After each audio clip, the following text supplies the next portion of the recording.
Bonjour, amis amateurs d'art. Comment apprécier et analyser une œuvre d'art? Je vais donc commencer par vous apprendre à réaliser cet exercice. Pour apprécier réellement une œuvre d'art, au-delà du simple « j'aime, je n'aime pas », il est nécessaire de passer un peu de temps sur l'étude de celle-ci. Je suis d'accord sur un point, il suffit simplement de quelques secondes pour déterminer si l'on aime quelque chose ou non. Cependant, les œuvres comme les humains peuvent parfois avoir une plastique intéressante sans que finalement ce que l'on ne voit pas à première vue en façade ne révèle ensuite, après étude, quelques qualités ou défauts qui feront quelque peu changer nos premières impressions. On a tous connu ça. Prenons donc un peu de temps sur chaque œuvre pour la décrypter et l'analyser. Pour commencer l'analyse d'une œuvre, il est nécessaire de caractériser celle-ci. Cette première description devra avoir le but de permettre à quelqu'un ne voyant pas, ne touchant pas ou n'écoutant pas l'œuvre de se faire une image mentale succincte de celle-ci. Donc je vais vous recommander pendant mes exemples de fermer les yeux et d'essayer de vous imaginer ce que j'essaie de décrire. Nous commençons donc par indiquer la nature de l'œuvre. Est-ce que c'est un dessin, une photographie, une sculpture, un morceau de musique? Puis, nous précisons le nom de l'auteur. Donc, quand vous êtes dans un musée et que vous êtes devant une œuvre, votre œil doit faire un aller-retour rapide entre l'œuvre et la plaquette signalétique pour récupérer mentalement ces informations. Ensuite, nous pouvons commencer à donner des détails sur sa structure.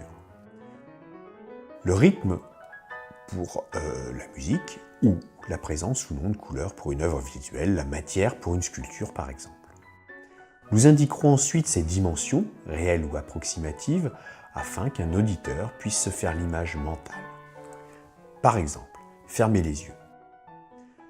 Nous sommes en présence d'une peinture couleur réalisée par l'artiste flamand J. Vermeer, Johan. C'est une peinture en couleur à l'huile sur toile de dimension 45 cm par 41 cm. Ceci vous a permis d'avoir une représentation mentale de celle-ci. Cependant, dans cet autre exemple, vous allez voir que la représentation mentale va être différente. Fermez les yeux. Nous sommes en présence d'une peinture réalisée par le peintre italien Michel-Ange. L'utilisation de peinture pigmentaire sur cette voûte de 40 mètres par 14 a été rendue possible par l'élévation d'un échafaudage. Vous voyez tout de suite ici, les dimensions de l'image mentale sont très différentes. Après cette première présentation vient ensuite la description proprement dite de l'œuvre à analyser. C'est une description naïve, c'est-à-dire sans volonté de donner du sens à celle-ci. Nous allons essayer de dépeindre le contexte, puis petit à petit se rapprocher du sujet, le décrire ses actions, etc. Pour reprendre l'analyse de la peinture de Vermeer, je dirais donc, fermez les yeux. La peinture représente une femme dans une pièce dont on ne perçoit qu'une partie. La fenêtre sur la gauche éclaire la scène. Les murs sont bruts et non décorés, le lieu est rustre, mais n'est pas sale. Sur le mur du fond, l'on peut voir un récipient ainsi qu'un panier accroché. À terre traîne un objet qui ressemble à un moulin à grains. Sur la fenêtre, une petite table recouverte d'une nappe de couleur verte et sur laquelle repose une corbeille avec une grosse miche de pain à l'intérieur. Il y a également de petits morceaux de pain directement étalés sur la table. Au fond, une cruche bleue et devant la femme, un récipient dans lequel la femme, dans un habit de paysanne du XVIIe ou du XVIIIe siècle, verse du lait avec application depuis une cruche qu'elle tient à deux mains. La femme porte un couvre-chef blanc, un juste au corps de couleur jaune avec des manches bleues et vertes.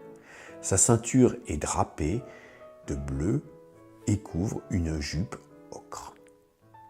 Voilà donc une description, et si vous n'avez pas l'image sous les yeux, vous auriez pu vous en faire une image mentale, et si vous connaissiez l'œuvre, l'identifier à coup sûr.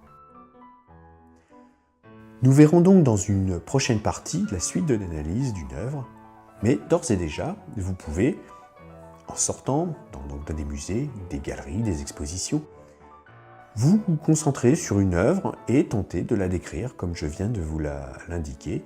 Et puis si vous êtes à plusieurs, faites l'exercice suivant. Décrivez l'œuvre à votre ami en lui demandant de fermer les yeux. Une fois qu'il ouvrira les yeux, vous lui demanderez s'il était proche ou éloigné de la réalité de l'œuvre que vous venez de décrire. Cela vous donnera déjà une première idée de la façon dont vous avez réussi à analyser l'œuvre d'art. Voilà. Eh bien, je vous souhaite un bon exercice lors de votre prochaine visite dans un milieu d'art. Je vous remercie et je vous souhaite une agréable journée. Au revoir.